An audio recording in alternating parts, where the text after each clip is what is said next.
चलो अगला जो ट्राइब है हम लोग का वो कौन सा है आपका, कमार जनजाति का है। कौन सा है, कमार जनजाति। ये भी विशेष पिछड़ी जनजातियों में है। हमने कितना देख लिया, 4 जनजातियां देख ली, अबुझमाड़िया, बैगा, पहाड़ी कोरवा, बिरहोर, और ये 5वीं जनजाति है कौन सी आपकी, कमार। 2 और देखेंगे, पंडो और भुंजिया, जो छत्तीसगढ़ शासन के द्वारा अधिमान्यता दी गई है जिसे पिछड़ी जनजाति की, वो 2 जनजाति और हम लोग को देखना है। ठीक, आप मेरे को पूछ रहे थे सोहराई पर्व के विषय में, तो सोहराई पर्व जो है ना, मुख्यतः छत्तीसगढ़, पश्चिम बंगाल, झारखंड ऐसे क्षेत्रों में मनाई जाती है। और सोहराई पर्व फसल काटने के बाद मनाया जाने वाला पर्व है, जो अक्टूबर और नवंबर के समय में मनाते हैं। कब मनाते हैं, अक्टूबर और नवंबर के समय में मनाते हैं सोहराई पर्व, और वह कार्तिक मास में बेसिकली प्रारंभ होता है। और यह पर्व जो है पशुधन की पूजा की जाती है। किसकी, पशुधन की, पशुओं की पूजा की जाती है सोहराई पर्व में। और साथ ही साथ क्या कि फसल कटाई के बाद ये पूजा होती है या ये पर्व मनाया जाता है। ठीक है, ये ध्यान में रखना। तो 2 जनजातियों में, चाहे बिरहोर और पहाड़ी कोरवा, दोनों में सोहराई पर्व मनाने का क्या है, अपना रिवाज है, वो ध्यान में रखना। चलो कमार को देख लेते हैं। परिचय सबसे पहले कि यह छत्तीसगढ़ की एक आदिम जनजाति है। सब में यही कहानी अपन रोए हैं, है ना। तो एक कहानी और रो लेते हैं कि ये आदिम जनजाति है। ठीक, दूसरा क्या, इस जनजाति को भारत सरकार द्वारा विशेष पिछड़ी जनजाति का दर्जा प्राप्त है या दर्जा दिया गया है। यह जनजाति विशेष रूप से कौरवों को अपना पूर्वज मानती है। किसको मानती है, कौरवों को। प्रश्न यहाँ से बनता है कि यह जनजाति या कमार जनजाति किन को अपना पूर्वज मानती है। ठीक है, तो किन को मानती है, एक बार और बोलो, जोर से बोलो, जय माता दी। ठीक है, तो कौरवों को क्या मानती है, अपना पूर्वज मानती है, एवं सैनिक कार्य अपना प्रमुख व्यवसाय या परंपरागत व्यवसाय मानती है। अब प्रश्न ये बनता है दूसरा कि कमार जनजाति का परंपरागत व्यवसाय या कार्य क्या है। ठीक है, तो क्या है, सैनिक कार्य। एक प्रश्न आया था कमार जनजाति से को लेकर कि पाइक 2014 या 16 का ये शायद प्रश्न है। प्रश्न आया था कि पाइक या पाइका जो शब्द है वो किस जनजाति से संबंधित या किस जनजाति का कार्य है, ऐसा प्रश्न आया था। ठीक है, तो ध्यान रखना कि वो किससे संबंधित है, कमार जनजाति से, क्योंकि पाइक का अर्थ होता है सैनिक। क्या होता है, इसको ध्यान में रखना, इसका अर्थ क्या होता है, सैनिक। यहीं पे बता देता हूं आप लोग को, क्योंकि पहले पूछा हुआ है ये। कमार जनजाति के 2 उपवर्ग हैं। कितने उपवर्ग हैं, 2 उपवर्ग हैं। एक है बुधराजिया कहलाता है और दूसरा क्या कहलाता है, मकाड़िया। क्या, बुधराजिया और दूसरा क्या कहलाता है, मकाड़िया। ऐसे 2 इसके क्या हैं, उपवर्ग हैं। बुधराजिया स्वयं को मकाड़िया से उच्च मानते हैं। ठीक है, पहला दूसरे से स्वयं को क्या मानता है, श्रेष्ठ मानता है या उच्च मानता है। बुधराजिया मकाड़िया से स्वयं को क्या मानता है, उच्च मानता है, ऊंचा मानता है। क्लियर है यहां तक, एकदम पक्का, कोई डाउट यहाँ पे। कितने उपवर्ग हैं, 2 उपवर्ग हैं। ठीक है, कौन कौन सा, पहला बुधराजिया, दूसरा मकाड़िया। कौन सा अपने को दूसरे से श्रेष्ठ मानता है, बुधराजिया। तो बुधराजिया जो है मकाड़िया से स्वयं को क्या मानता है, श्रेष्ठ मानता है। ठीक, चलो होशियार लोग हो तुम लोग। उत्पत्ति है ना, ये रसेल है ना, आरसी रसेल, रसेल और हीरालाल जो है शुक्ल या राय बहादुर हीरालाल, दोनों ने जनजातियों पे और मध्य प्रांत यानी कि सीपी एंड बरार पर इन्होंने सबसे ज्यादा काम किया है। तो इनके अनुसार कमार जो है वो गोंड जनजाति की एक उपशाखा है, मानते हैं ये लोग, है ना। इनकी किताब का नाम ट्राइब्स एंड रूट्स ऐसा कुछ समथिंग कुछ है, इनकी किताब का नाम है, 4 वॉल्यूम में है किताब वो।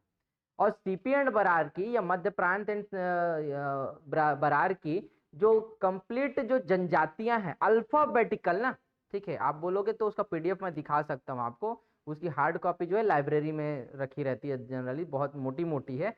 तो कंप्लीट जितनी भी जनजातियां हैं, है ना, उनका अल्फाबेटिकल मध्य प्रांत और पूरा बरार क्षेत्र में जितनी भी जनजातियां पाई जाती हैं, उन जनजातियों का अल्फाबेटिकल रूप में क्या किया गया है, अरेंज किया गया है रसेल और हीरालाल के द्वारा। तो रसेल ये मानता है कि और हीरालाल ये मानते हैं कि जो कमार जनजाति है वो गोंडों की उपशाखा है। किसकी उपशाखा है? गोंडों की उपशाखा है। और या कमार की उत्पत्ति कचना ध्रुवा से मानते हैं। कचना ध्रुवा जो है ना किससे रिलेटेड है? गोंडों से रिलेटेड है। किससे रिलेटेड है? गोंडों से, है ना। उनके देवताओं के रूप में, उनके पूर्वजों के रूप में जाने जाते हैं, कचना ध्रुवा ऐसा। तो कचना ध्रुवा से इनकी उत्पत्ति मानते हैं कौन? है ना, हाँ, हीरालाल और रसेल ये मानते हैं कि गोंडों की उपशाखा है। और यह मान्यता है कि यह जो है इनकी उत्पत्ति जो है वो किससे हुई है? कचना और ध्रुवा से। ठीक है, यहां तक समझ में आया? ये किसके पूर्वज हैं? गोंडों के पूर्वज हैं, कचना ध्रुवा। ठीक, निवास क्षेत्र कहाँ कहाँ है आप तो देख लो।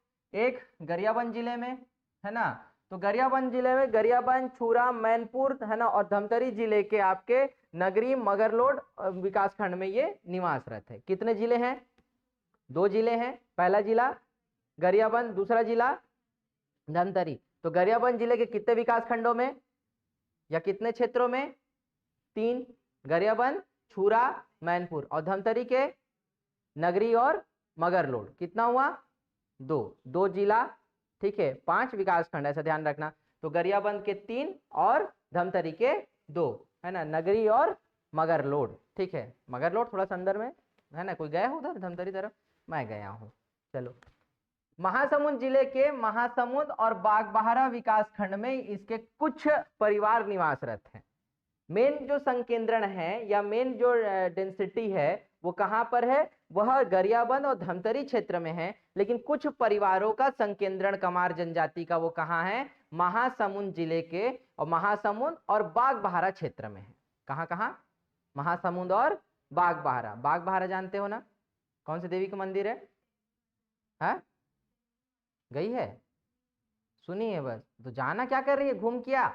आधा पर्यटन तो ऐसे ही कंप्लीट होता है। ठीक है, भालू का कहानी सुनी नहीं वहां पे?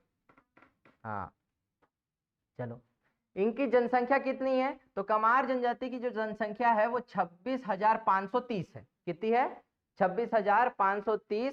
और इसमें पुरुषों की संख्या कितनी है? 13,070। और इसमें महिलाओं की संख्या कितनी है? 13,460। ठीक है, तो लगभग 1,042 के आसपास इनका लिंगानुपात है। ठीक, साक्षरता कितनी है इसमें? साक्षरता दर 47.7। कितना है? 47.7%। पुरुषों में साक्षरता कितनी है? 58.8%। और महिलाओं में साक्षरता कितनी है? 37.0% या 37%। क्लियर है? यहाँ पे पुरुषों में साक्षरता दर कितना है? 58.8% और महिलाओं में 37%। वही है ना? हाँ, ठीक है। और टोटल साक्षरता दर कितना है? 47.7%। ठीक, रहन सहन कैसा है? तब हम आदिवासी लोग जंगल में ही रहते हैं, सीधी बात। ठीक है, प्रारंभ में कमार लोग जो है जंगलों में रहा करते थे। कहाँ रहते थे? जंगलों में। ठीक है, आज देखो डिजिटल बोर्ड के सामने खड़ा है। ठीक है, कहाँ खड़ा है? डिजिटल बोर्ड के सामने खड़ा है। तो आदिवासी तो पहले जंगलों में रहता था ना, और उनका रहन सहन और थोड़ा सा विकास हुआ तो आदिवासी आज कहाँ है? आप लोग के सामने खड़ा है। ठीक है, तो जंगलों में रहा करते थे, किंतु अब वे घर के एक कमरे में रहते हैं और घर के दूसरे भाग में उनके जानवर रहते हैं। 2 भाग बनाते हैं अपना घर का। ठीक है, तो एक भाग में स्वयं निवास करते हैं और दूसरे भाग में अपने मवेशियों को या अपने पालतू जानवरों को वो रखते हैं।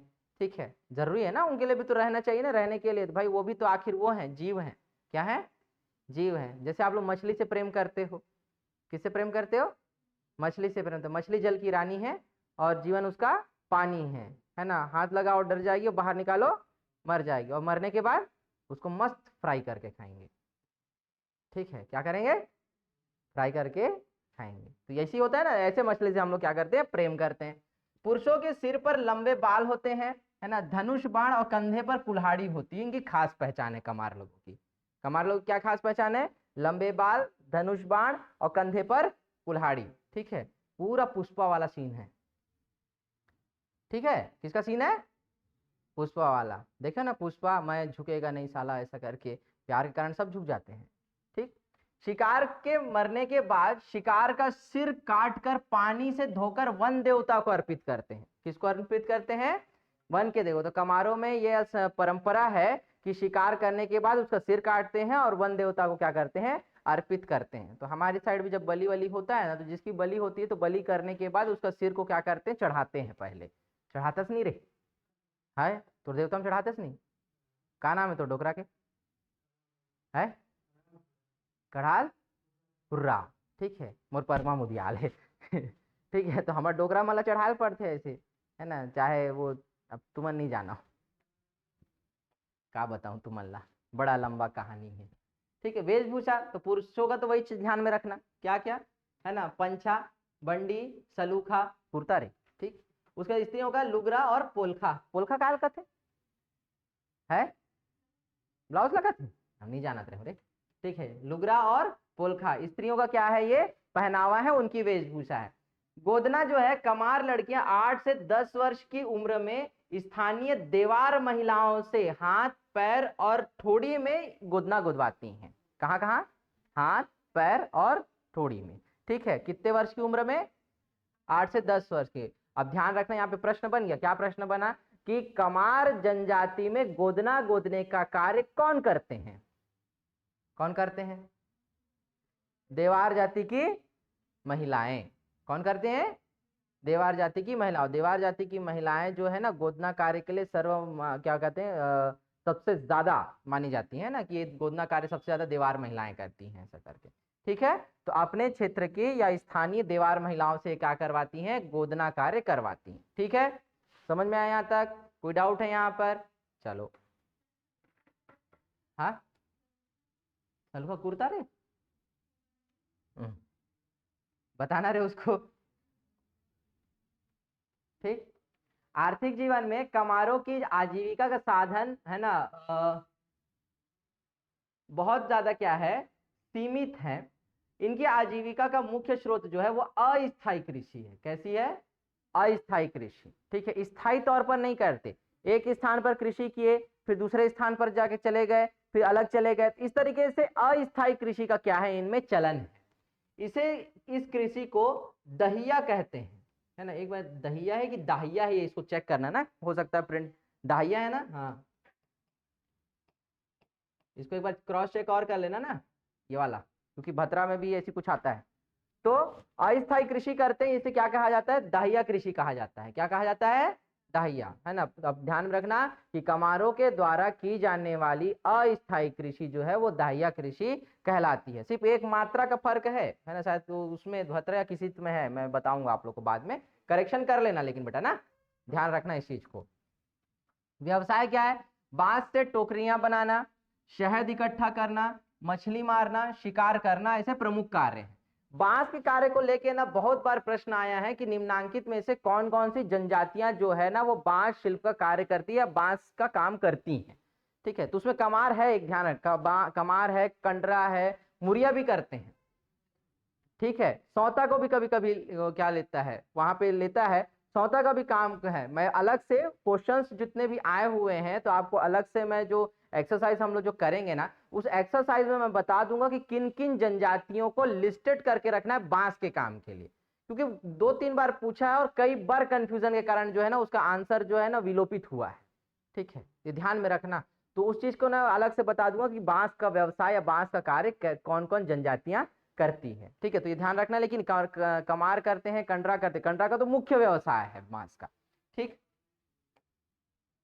सामाजिक जीवन कैसा है, तो फिर वही बात की कमार जनजाति जो है पितृसत्तात्मक है, पितृवंशी और पितृस्थानीय होते हैं, ठीक है। तो पितृसत्तात्मक अवधारणा को कमार भी फॉलो कर रहे हैं। कमार जनजाति में घोड़े को छूना निषिद्ध माना गया है। ये क्या मानते हैं, घोड़े को छूना पाप मानते हैं। किसको छूना पाप मानते हैं, घोड़े को। तो इनका तो सपना ही दूर के छोड़ो कि मेरा जो राजकुमार है वो घोड़े में, सफेद घोड़े में बैठ के आएगा वाला, तो है कॉन्सेप्ट में ही बाहर है ये, ठीक है। घोड़े को छूना क्या कहते हैं ये लोग, निषिद्ध मानते हैं या निषेध मानते हैं, ठीक है। इनमें पाप माना जाता है घोड़े को छूना, क्या माना जाता है, पाप। किसको, घोड़े को छूना, ठीक है। कमारों में बालों को अत्यंत पवित्र समझा जाता है। किसको, बालों को। यह कभी भी अपने सिर के बाल नहीं कटवाते, ठीक है। कितना मस्त फैशन है, ठीक है, अपने सिर का बाल नहीं कटवाते। मात्र मृत्यु संस्कार के समय ये क्या करते हैं, बाल को कटवाते हैं, ठीक है, अपवित्र मानते हैं, इसलिए अब मृत्यु के समय क्या करते हैं, बाल को कटवाते हैं। ठीक, अपने से निम्न जातियों के लोगों का स्पर्श हो जाना, पिट जाना या उनके हाथों का भोजन ग्रहण करना आदि ऐसी क्रियाएं इनमें क्या मानी जाती है, अपराध। एक तरीके से छुआछूत वाली जो भावना है इस जनजाति में ज्यादा है। अपने से निम्न जाति के लोगों का स्पर्श कर लेना, उनके द्वारा पिट जाना, उनका भोजन ग्रहण कर लेना, छुआ, ये सब क्या माना गया है, इनमें ऐसी क्रियाएं जो है वह अपराध मानी गई है। क्या मानी गई है, अपराध। ठीक है, अब इसमें से स्टेटमेंट निकल रहा है, देख लो कौन कौन सा। पितृसत्तात्मक है, घोड़े को छूना मना है, बाल अत्यंत पवित्र मानते हैं, केवल मृत्यु के समय बाल कटवाते हैं, फिर और क्या, अपने से निम्न जातियों के लोगों का स्पर्श, उनसे पिट जाना या उनके हाथ का भोजन ग्रहण कर लेना, ये सब क्या माना गया है, अपराध माना गया। ये किसकी विशेषताएं हैं, किसके लक्षणों में है, कमार जनजाति के लक्षणों में है। किसके लक्षणों में है, कमार जनजाति के लक्षणों में। ठीक, विवाह संस्कार कैसा है, ठीक है, बार बार घूम फिर के वहीं आते हैं अपन लोग विवाह में। क्या अपनी हो रही तो अपन को किसी का पसंद भी नहीं आता। ठीक, यह इस जनजाति में लड़कों का विवाह प्रायः 18 से 19 वर्ष में होता है। कब से, 18 से 19, और अपन इसके डबल होते जा रहे हैं। डबल तो नहीं हुआ हूं खैर, लेकिन आसपास जरूर। ठीक है, तथा लड़कियों का विवाह जो है 16 से 17 वर्ष की उम्र में होता है। मामा या बुआ के लड़का या लड़की से विवाह को प्राथमिकता देते हैं। ठीक है, जैसे अपन लोग, हमारे यहाँ मामा या बुआ के यहाँ क्या हो गए, बेटी हो गई, तो उस पर पहला अधिकार हमारा है। किसका है, हमारा है। क्यों सुकेश भाई, है ना, तो मामा की बेटी पे पहला अधिकार का करे, तोरे। हाँ ठीक, विवाह प्रस्ताव वर पक्ष की ओर से जाता है ना, विवाह का प्रस्ताव किस ओर से आता है, वर की ओर से आता है। विवाह तय होने पर वर पक्ष द्वारा वधु पक्ष को चावल, दाल और कुछ नगद राशि, है ना, सुख के रूप में दिया जाता है। अब सुख को पहले से बताया हूं, है ना, सुख और किस में दिया जाता है, हाँ ठीक है, ये क्या है, वधु मूल्य। ठीक है, वधु मूल्य, सुख को क्या कहते हैं, सुख कहते हैं। ठीक है, चावल, दाल, थोड़ा सा कुछ नगद, कुछ रुपया, है ना, उस रूप में दिया जाता है। वधु मूल्य क्या, सुख भरना कहते हैं जिसको। ठीक है, सबसे बढ़िया क्या है ना, गोड़ों में, मारिया मुड़िया में ना एक मुर्गा भी देते हैं स्पेशली। ठीक है, मुर्गा देने का अलग चलन है, पता है, वो मेरे को इंटरेस्टिंग लगता है। भले कुछ दो मत दो, लेकिन मुर्गा अच्छा देना चाहिए। ठीक है, क्या देना है, तो तय जब अपन मामा के बेटी देखे जाबे ना, या जब ओकर रिश्ता फिक्स करे बर जाबे, तब ना उस समय मुर्गा धर के जाबे जरूर। ठीक है, ये ले मामा ऐसे करके। ठीक है, तो का करूँ, ले ला कहीं शाम के बना ना, दोनों जन खाबो ऐसे घरे। ठीक, सामान्य विवाह के अतिरिक्त गुरावट विवाह, घर जमाई, इसको लमसेना बोलते हैं ना, घर जमाई क्या बोलते हैं, लमसेना, लमसेना। ठीक है, लमसेना। पैठू, पैठू मतलब जानते ना, जबरदस्ती लड़की घर आके बैठ जाती है, नहीं मोला लड़का चाहिए, बात खत्म। क्या बोलते हैं, मोला लड़का चाहिए, बात खत्म, इसको पैठू बोलते हैं। इसको क्या बोलते हैं, तुम लोग को मालूम कि नहीं ये स्टोरी, अरे यार वो तुम लोग देखे नहीं थे क्या, तो वीडियो देखे होगे तो फिर अच्छा है, कितना बड़े, उसी को एक्चुअल में पैठू बोलते हैं। ठीक है, कि चुपचाप लड़की के घर में जाके बैठ जाना, है ना, मोला मोर प्यार लौटा दो, और कुछ नहीं चाहिए, मोला लड़का चाहिए, बात खत्म। ठीक है, तो ये क्या है, पैठू विवाह। क्या विवाह है, पैठू विवाह। ठीक है, उड़िया, है ना, सह पलायन कर जाना, मतलब सह पलायन विवाह कहते हैं उड़िया को, मतलब साथ भाग जाना। ठीक है, मतलब गंधर्व विवाह की श्रेणी में आता है उड़िया, जिसको सबसे ज्यादा पवित्र माना जाता है। मतलब वर वधु की स्वेच्छा से, माता पिता की आज्ञा के बिना।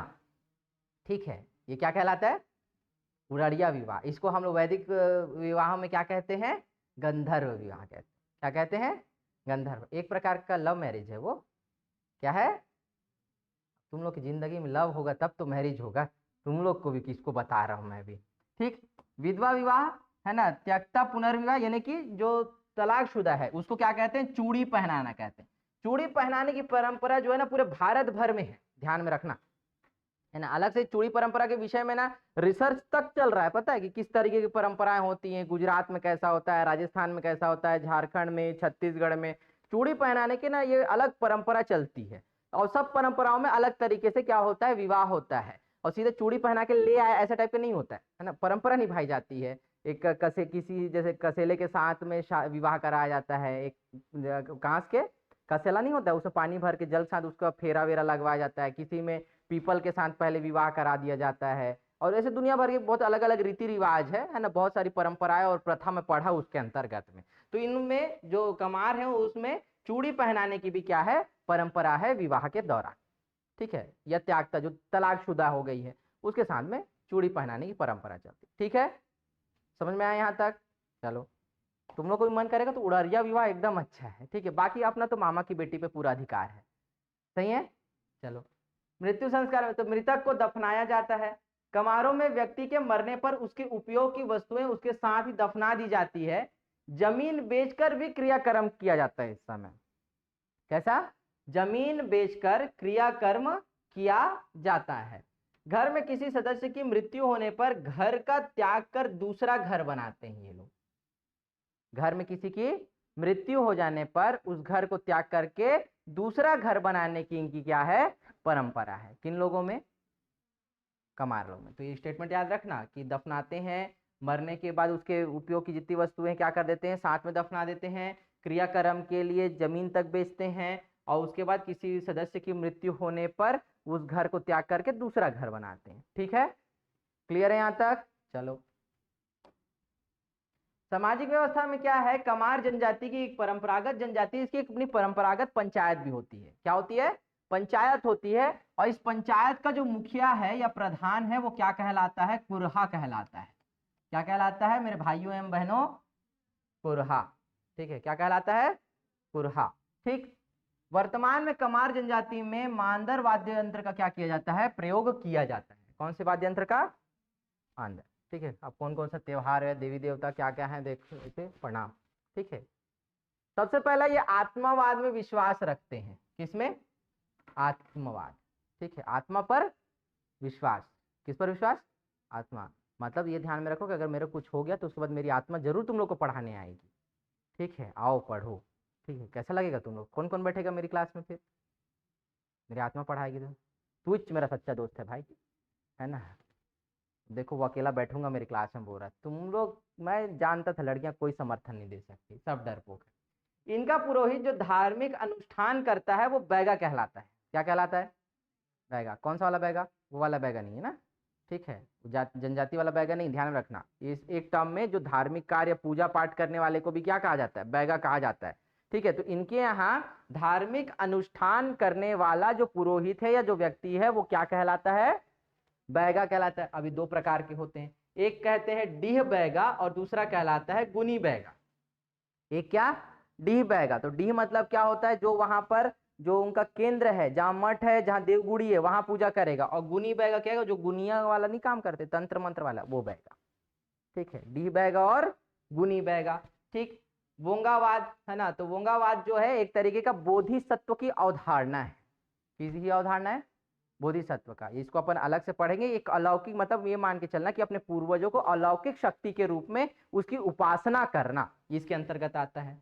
टेबू, टोटम, इसका प्रचलन है। टेबू और टोटम क्या होता है उसने बताया था, गण चिन्ह, ठीक है। तो टोटम जो है अपना क्या है? गण चिन्ह। प्रमुख देवी कौन है इनकी? छोटी माई और बड़ी माई। कौन कौन है? छोटी माई और बड़ी माई। इधर देख रहे हो ना, माई प्रणाम, ठीक है। और इधर कौन? कचना देव, बूढ़ा देव, ठाकुर देव, वामन देव, दूल्हा देव और धरती माता।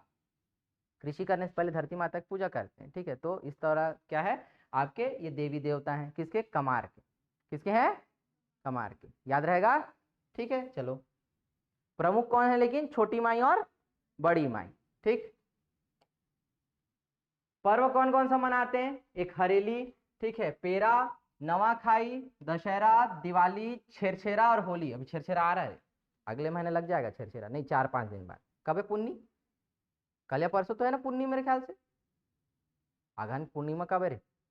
आज, कल ही तो है, ठीक तो बोल रहा हूँ मैं, है ना। कल लगेगा, ठीक है। कल कल से पौष माह लग जाएगा ना, ठीक। लोकगीत कौन सा गाते हैं ये लोग? सुआ। लोक नृत्य कौन सा करते हैं? सुआ और फगुआ। कौन कौन सा लोक नृत्य करते हैं? सुआ और फगुआ। तो इस तरीके से आपकी कमार जनजाति भी क्या होती है यहीं पर समाप्त, ठीक है। तो इति सिद्धम, यहाँ तक खत्म, ठीक है। तो हम लोग 5 इंपॉर्टेंट है ना पीवीटीजी ग्रुप्स को हम लोग क्या कर लिए? देख लिए हैं। अब आगे क्या है अपना भुंजिया और पंडो, ठीक है, उसको अपन लोग कल देखेंगे। कब देखेंगे? कल देखेंगे।